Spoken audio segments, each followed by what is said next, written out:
and afterwards we'll have a question and answer session. I'll now hand over to our host, Dr. Alex Otti. Thank you very much. Good afternoon, and welcome to the investor call presentation for Diamond Bank for the first half 2014 results. My name is Alex Otti. I'm the CEO of Diamond Bank. I'll quickly take us through the slides. The first two parts will be dealt by me, and then I'll hand over to Abdurrahman Yunusa, who is here, who will take us through the remaining parts, and then I'll make some concluding comments and remarks. I'll take us to slide 4, where we look at the overview of the presentation. I'll start by looking at the global economy, which remained fragile despite pockets of improvement in some major economies of the world. The weakness is further worsened by tensions that have continued to threaten economic recovery in Europe, Middle East, and some parts of Africa. Nigeria remained relatively stable despite security challenges mostly in the north. GDP grew by over 6% in Q1 2014 and is expected to continue to grow around the same territory for the rest of the year. And this was basically driven by services, especially wholesale and retail trade. On the ongoing transformation in the real sector, it is expected that the economy will continue to grow in the medium term. Our strategy in Diamond Bank is to continue to show growth, both in terms of assets and liabilities, which are healthy and sustainable, particularly in the retail space. And our strategy remains to consolidate our dominance in the retail and SME space while remaining very, very relevant in the corporate space of the market. Although the regulatory headwinds have been quite challenging, we believe that we'll continue to explore the opportunities in the market to grow our market share. We are currently trying to raise capital to fortify our business, and we hope that by the time we are done with the rights issue, that we would have raised anywhere above 50 billion naira to support our business in the medium to long term. I'll take us to slide 5, and we'll just have a quick look at the performance for the first half of 2014. You will notice that we had a healthy 14% growth from the first half of 2013 to the first half of 2014 in terms of gross earnings, improving from 86.5 billion to 98.3 billion. Profit before tax came down by close to 9% on the back of regulatory headwinds to about 16.1 billion. However, we sustained our growth in profit after tax by about 9% from 12.6 billion to close to 14 billion. We had a healthy balance sheet growth from 1.5 trillion to over 1.7 trillion between the financial year-end 2013 and the first half of 2014. Loans to customers also grew by 10% from 689 billion to 756 billion. Deposits from customers grew by 9% from 1.2 trillion to 1.3 trillion. We need to also remind ourselves that within this period, we were able to successfully raise $200 million Euro bond from the international market. I'll take us quickly to slide 6, where we look at the forecast for the remaining 2014 financial year. We believe that our projected 55 billion operating profit remains realistic, and profit before tax of 35 billion is realizable given some 20 billion provisioning. And we also think that we'll maintain around 20% returns on equity towards the end of the financial year 2014.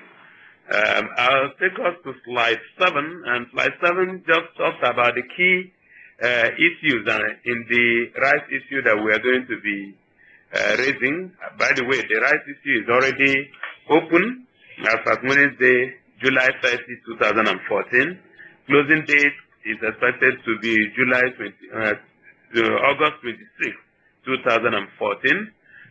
We hope to raise over 50 billion, that is $305 million, by way of rights to existing shareholders, and the allotment provisionally should be around 3 new ordinary shares for every 5 ordinary shares held of 50 kobo each. As at close of business on June 13, 2014, the price is about 5 naira 80 kobo, and discount to the market is 13.4%. We expect that this will be a very successful offer, given the indications that we already have been getting from the market. I'll take us quickly to slide 9, where we look at our businesses. You will notice that we continue to maintain a very healthy, around 50% share of our loans in the MSME space. The credit card segment has been going up from 16% as at December 2012 to 27% as at June 2014. The mortgages have hovered between 8 and 10%, and personal loans are somewhere around 10% as at the end of June 2014. We continue to drive a very healthy balance sheet by focusing on low-cost deposits. We continue with our partnership strategically to extend banking to the unbanked and other banks through a better proposition and in relation with the Women World Banking. We also have started issuing products and propositions that will capture the youth and school segment of the market, and we are also in partnership with MTN, given the imminent launch of our Diamond Yellow account. In terms of deposits, you will find that over 80% of our deposit is in the low-cost category, and just about 20% is somewhere in the high-cost category, and this has been maintained from December 2012 to June 2014. We also continue to innovate in the school banking segment, like I said earlier, and our second-to-none propositions and products in the MSME segment continue to lead the market in that area. I'll quickly take us to slide 10, and slide 10 looks at our footprint and the channels that we deployed within this half year. In terms of direct sales agents, the number moved to just a little above 1,000 in December 2011 to close to 2,000 as at June 2014. We have increased our footprint in terms of branch network from about 210 by December 2011 to almost 260 as at the end of June 2014. Number of accounts have increased to about 4 million by June 2014, and our ATM deployment has moved up from 240 in December 2011 to 730 as at June 2014. Now taking a little look at business banking, and that is on slide 11, you will find that in terms of deposits, that close to 73% come from the real business banking middle market, while between 27 to 30% is in other areas, including public sector. It must also be noted that SMEs cut across retail banking area and business banking. We have SME segments in business banking, and these are the upper end of the SMEs. We also have strategic partners with DFIs like IFC, and we are able to build capacity with the SMEs, offer training, offer initiatives that help them be able to keep their books and also train them in areas that could help them move their businesses forward. We are also taking advantage of our presence in the UK to offer very efficient international trade transactions to our customers.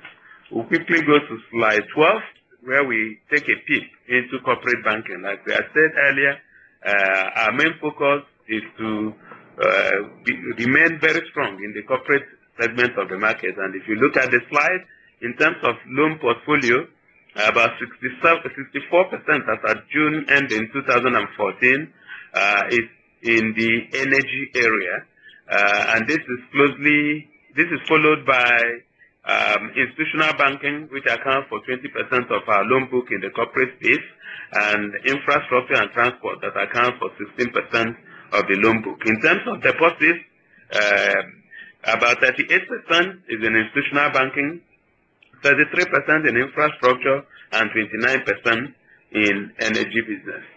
Now, what are the strategies? We'll continue to leverage on electronic payment and cash management services to deliver efficient services to our customers.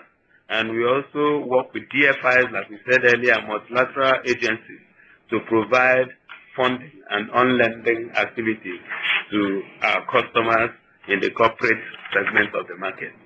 I would like to hand over to Abdulrahman Yunusa, the CFO, so he will take us through the financial performance for the first half 2014, and I will come right back to make some concluding comments. Thank you very much. Thank you, Dr. Alex Oti. We'll be starting the review of the first half financial performance from slide number 14, where we gave a very top-level highlight, talking about a 15% improvement in the overall balance sheet size from December 2013 to June 2014. And the same thing happened on the loan portfolio, 10%, and deposits grew by 8% during the same period. In terms of our revenue mix, you'll notice that we have very strong net interest margin, ending at about 7.1% for the first half of the year. We also recorded a 13.6% growth in gross earnings to 98 billion naira for the same half-year period. And then we have a relatively low cost of funds to back up our business growth and development. In terms of efficiency, we recorded a return on average equity of about 19.2%. And according to the presentation by the Group Managing Director, just indicated that we should be able to close the year with somewhere around 200%. And that is before any adjustment for any new capital raise in the course of the year. And our earnings per share was as high as 190 kobo per share, which is very close to whatever we did as at the end of our last financial year. We're only half year at this point. And the profit before tax dropped by 11%. To do a comparison, we do believe that these numbers are the initial half-year issues with the regulatory challenges that the CEO already mentioned, but we believe that for the rest of the financial year, due to recover that and then close with a projection for the year. In terms of capital and liquidity, our capital adequacy ratio closed at 17% as at end of June, against a 15% statutory minimum requirement. Our liquidity ratio closed at 34% as compared to the minimum of 30%, and liquidity was adversely affected by the cash reserve requirement that was implemented by the central bank in the half year under review. And finally, NPL, we closed with 4.6% in terms of NPL for the half year, and our coverage ratio continued to be above 100%. I'll now go to slide number 16 to give some further insight into the profit and loss account, where you could see clearly that our gross earnings is up 10% year on year if you do the analysis, and that we're able to earn the total operating income. That is netting off the interest expense and adding the commission and fees up to 64 billion naira for the period under review. We then go to slide number 16 to talk about our revenue drivers, where all those monies and revenues are coming from. And if you look at the first chart, the one on the top left, you can see the breakdown of the interest income, mostly coming from loans, up to 72%. It was 71% this same time last year, and to 72%. The rest of it is coming from investment in securities, 24%, and then interbank transactions, only 4%. And in terms of fees, you look at the slide, look at the chart on the top right-hand corner. You see that most of our fees are going to come from services, fees, and charges. That's about 36%. Letters of credit, another 12%, and commission on turnover, 14%. You notice that that is a decline slightly from the 18% that we saw this same time last year. That essentially is accounted for by the fact that there is some gradual reduction in COT in the industry as a whole. We then move on to slide number 17, where we look at the issue of operating expenses and how we have been able to keep that under control. If you look at the slide on your top left-hand corner, you'll see that our employee cost is about 16.5 billion naira compared to 14.2 at this same time last year. And essentially it's because we've been able to increase in terms of our staff strength. You recall that our staff strength was somewhere around 3,000 this time last year. Now we are more than 4,000 in terms of number of employees. And we'll continue to also improve in terms of the management, of that.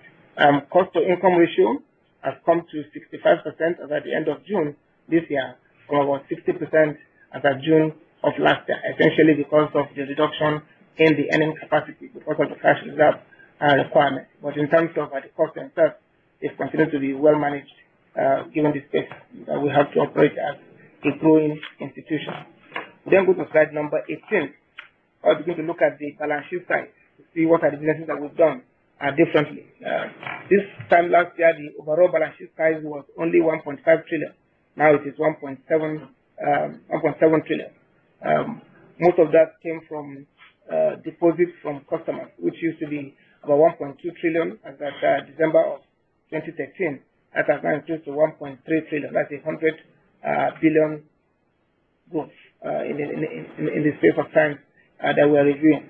And a lot of that has gone into one, increasing risk assets, which was at 689 billion as at this time, as at December of last year, to 756 as at June of the same period. The rest of the deposits have gone into liquid assets in terms of investment in government securities. We'll then move on to slide number 19. We're going to take some further look at the risk management metrics. Here we can observe that overall gross risk assets has increased from 753 billion as at the end of last financial year to 793 billion as at June of this year. NPL in terms of absolute amount continues to remain largely about the same figure, from 33 billion to 36 billion, essentially from accrued interest and from additional items. But all in all, we're happy to report that the NPL ratio, which was 44.4%, is now at about 4.6%, all within the 5% maximum mark that we all are sure to keep. And then the coverage ratio continues to be more than 100% at 103%. We then go to slide number 20, where we look at some other key performance metrics. Here we would like to point out that the net interest margin remains very healthy at 7.1%, at least when you compare it with industry performance, in spite of the cash reserve requirement issues. Our cost of risk has also come down marginally from 2.7 to 2.4. We continue to keep that under control. We've also been able to create a bit more room in the loan to deposit ratio. Is now at 60%. We believe that the room therefore exists for us to grow a lot more when the capital that the CEO mentioned comes in, because that is a maximum limit of 80%. So if we're at 60%, we do know that there is still enough room of about 20% to grow in that area once we find the quality of credit to do. The capital adequacy ratio closed at 17%, This is set to improve once we have the additional capital coming in. And the liquidity ratio at 34% is still more than the 30% minimum that is required. And earning per share at 190, and finally, return on equity analyzed at 19.2%. We believe this number should be up to 20% without prejudice to what is going to be the impact of the rights issue when it does come in. We then go to slide number 21, where we just take a brief look at the balance sheet structure.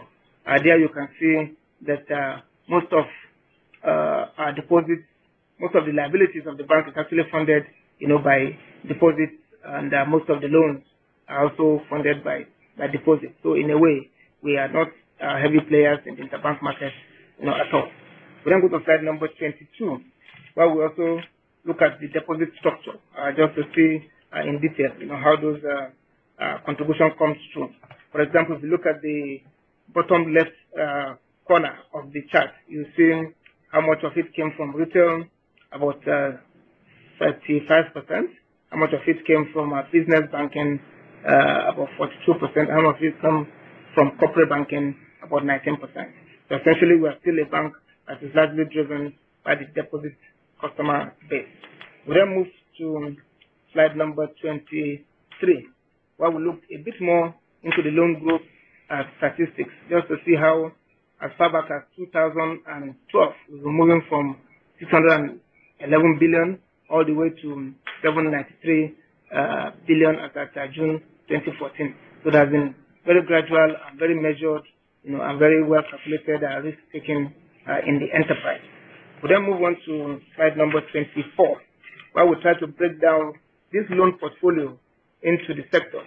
The first chart on your left looks at the sector as classified by the central bank in terms of overall industry calculation and split into oil and gas 26%, which is now 27%, general commerce about 12%, manufacturing about 10%, and down the line.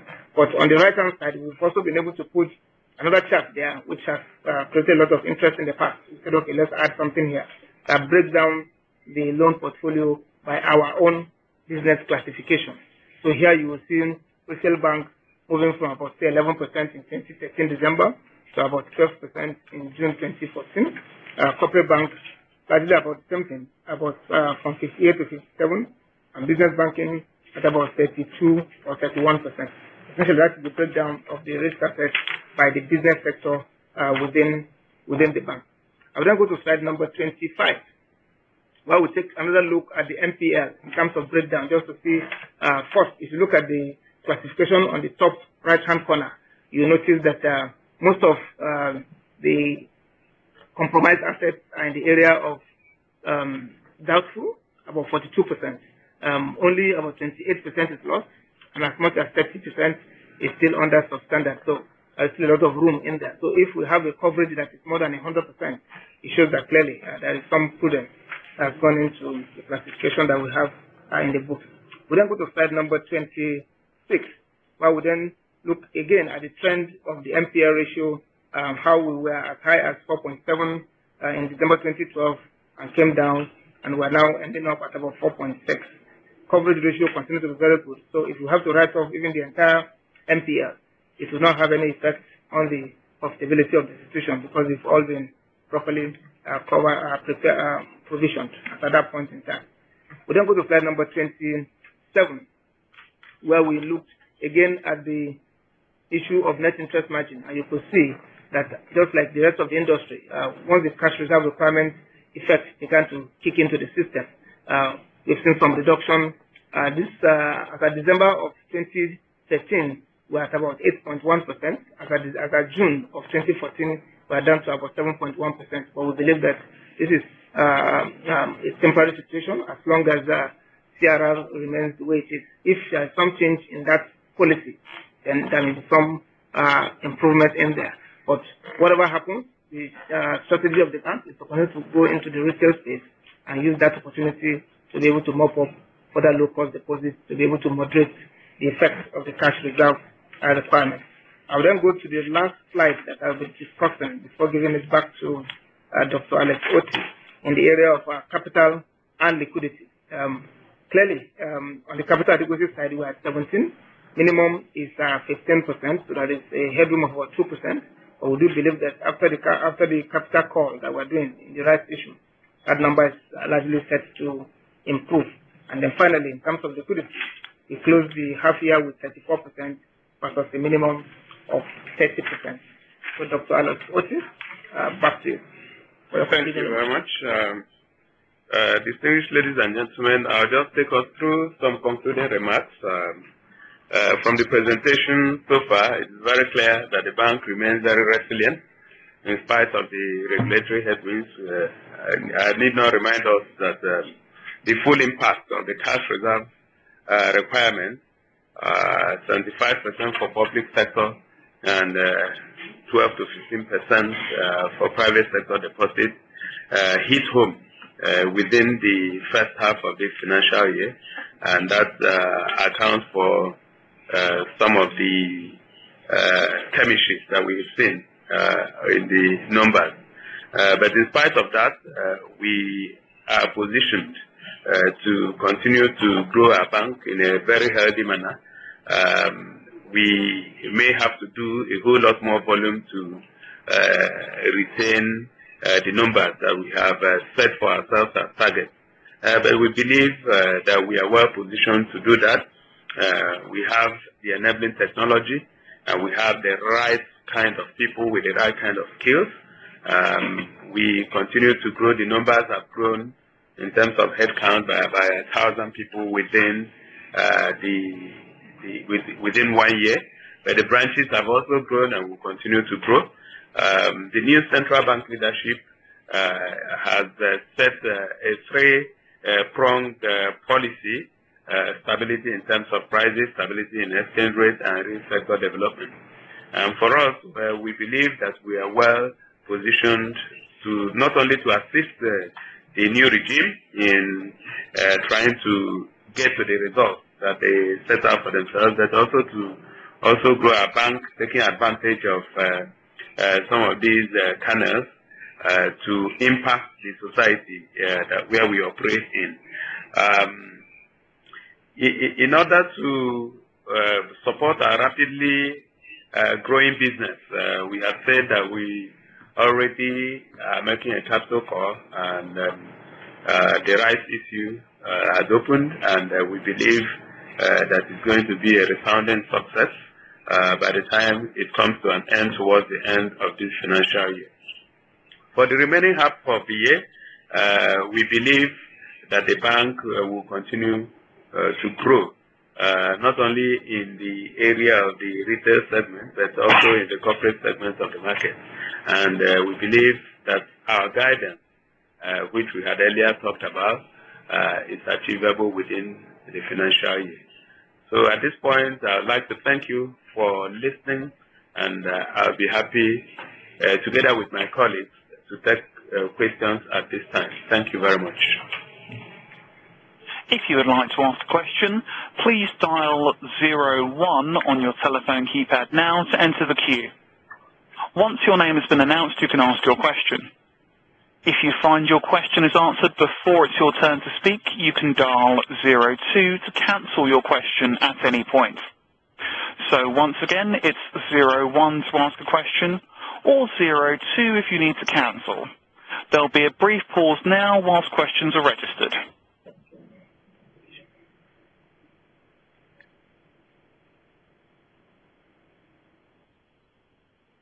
Okay, our first question comes from Soji of Renaissance Capital Lagos. Go ahead, sir, your line is open. Good evening, everyone. Thanks for the call. I just have a few questions. The first one is on asset quality. Your NPLs are up 42% yesterday. So if you can just speak as to what's really driving this, particularly in the power sector, considering that the percentage of your NPL from the power sector is now 11%. This is 1% in FY13. My second question is, under Basel II, what is your capital adequacy ratio as of half year 2014? Hello? Yes, we're with you. Go on. Oh, okay. My next question is on non-interest revenue. So if you check the quarter-on-quarter trends, what drove the weakness on non-interest revenue, particularly in other income. So not fees and commissions or FX trading, the rest of the revenue lines, what drove the weakness quarter-on-quarter? And my fourth question is on branch expansion. If I recall correctly, at the beginning of the year, you were looking for about 30 new branches this year. You've done only 6. So what's driving the sluggishness in terms of opening new branches year to date? And also, if you can give us some sort of guidance on cost-income ratio targets for end of this year. Thank you. All right, Soji, thank you very much.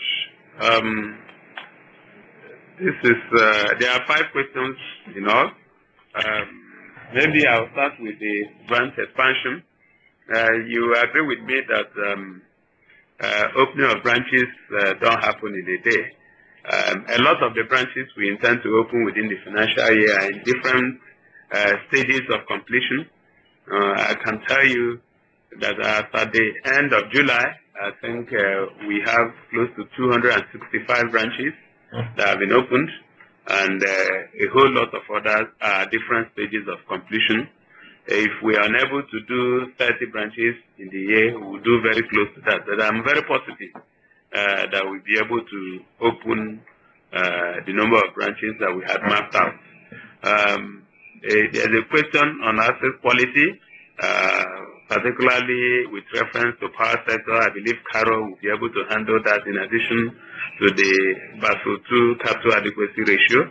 And then AY will handle the rest of the questions. That's the one on non-interest revenue and the one on cost-to-income ratio. Carol, yep. Start with you. Hi, Soji. This is Caroline. On your question on NPL from the year-end 2013 to date, I believe at the last investor conference call, the issue was raised, and we put it on the table that we had a power project which did not go quite well as we expected. It was one of the legacy transactions that we had hoped it would go well. The good news is that it's looking up, but in line with our very conservative approach, we do not think it is time to drop it from the NPL yet until we see the money. So that happened in the first quarter, but for what happened between the first and the second quarter, it was largely NPL from the retail portfolio and interest on NPL. You could see that wasn't quite significant, as you can see. On the Basel II capital adequacy ratio, we're sub 14. Which is not very good, and that's also why we're going to the market to raise the rights issue. We believe that with the rights issue coming into the kitty, we will surpass the 15% required. Thank you. Okay. I think they were here. I would like to add that on the Basel 2 and 3, maybe just for completeness, that it's supposed to become effective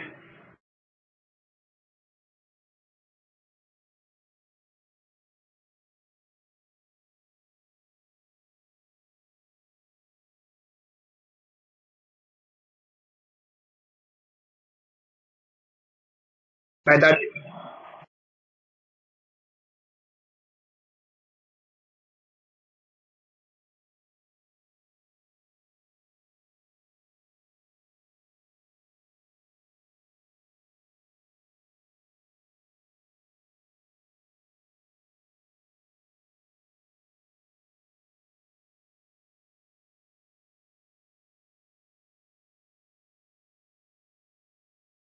Some volatility in that market, and we're able to make some income on the assets. But of course, in the whole of quarter 2, there is no such situation. So we'll say things have moderated.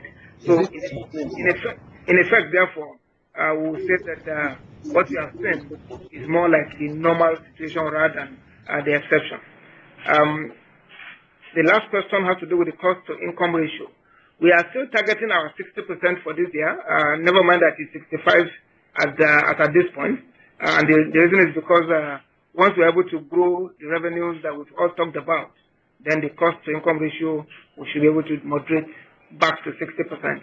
And from next year, we're looking to take it sub 60% actually. Thank you. Okay.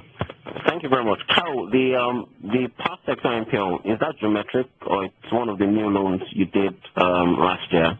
And if you give some sort of guidance on margins, it's down 100 basis points year to date. what do you see that doing by the end of this year? Thank you. Yeah, Faji, it's not geometric, and it's not one of the ones we did last year. I mentioned that it is legacy.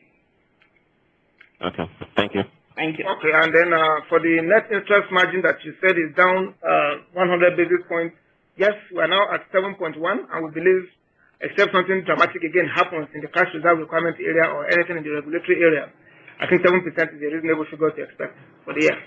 Okay, great. Thank you very much. Okay, all right. Thank you, Fadi.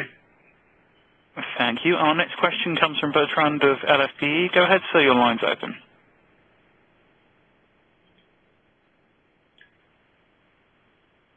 Hello, Bertrand from LFPE. Your line's open. Please ask your question. If you have your own line on mute, if you can unmute, your line's open on the system.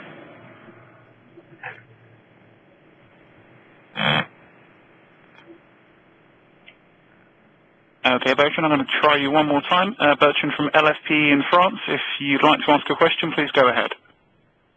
No, there's no response from his line. He's disconnected, so I'll move on to our next question. It's from Bunmi of FP Capital. Go ahead, your line is open. Good afternoon. Thanks very much for the presentation and taking my question. If I could maybe start with the OPEX. I know you've talked a bit about this, but if you could specifically talk about, or talk us through what actually drove the jump in from Q1 to Q2 beyond investments in new branches. So if there's anything else, please just give us some color to that. And then when do you think your investments will actually start to slow down? I know you talked about the cost-income ratio moving back towards 60% by the end of the year and then sub 60, but it would just be good to focus on just OPEX. So if we don't talk about income now, when do you think that OPEX line will start to sort of moderate to a sort of normal type growth? Then a second question is on, I guess, loan and deposit growth. Once your capital raising is out of the way, I assume that the limitations around loan growth, deposit growth will dissipate, and you should be able to start growing faster, your loans and deposits. So if you could confirm what sort of loan growth we should expect for maybe even the rest of the year, but particularly 2015. And then finally, you've reaffirmed your guidance on pretty much every line. If you deliver 5 billion in operating profit, that would mean that you will find another 5 billion extra in income over what the annualized H1 numbers are suggesting. Is that going to come more from revenue growth or from OPEX moderation? I'm asking because of the comments around margins. Thanks. Okay. Thank you very much. You asked three questions, one on OPEX, and I think the last one also has something to do with OPEX. The first one, you want to know what drove the jump in OPEX and when it will moderate, and I believe that AY should deal with that. The second question on loan growth and deposit growth, I think we have a guidance on loan growth, and I don't think there's anything restricting deposit growth, whether you raise capital or you don't raise capital. So if you have a restricted deposit growth, it's something other than capital. You also agree with me that when you are in the trillion naira mark, growth becomes a bit more stunted, given that you are dealing with large numbers. But suffice it to say that if we grew from about 1 trillion to about 1.3 trillion within 3 months, that's a very healthy growth, and it is quite more than the average growth in the industry. Yes.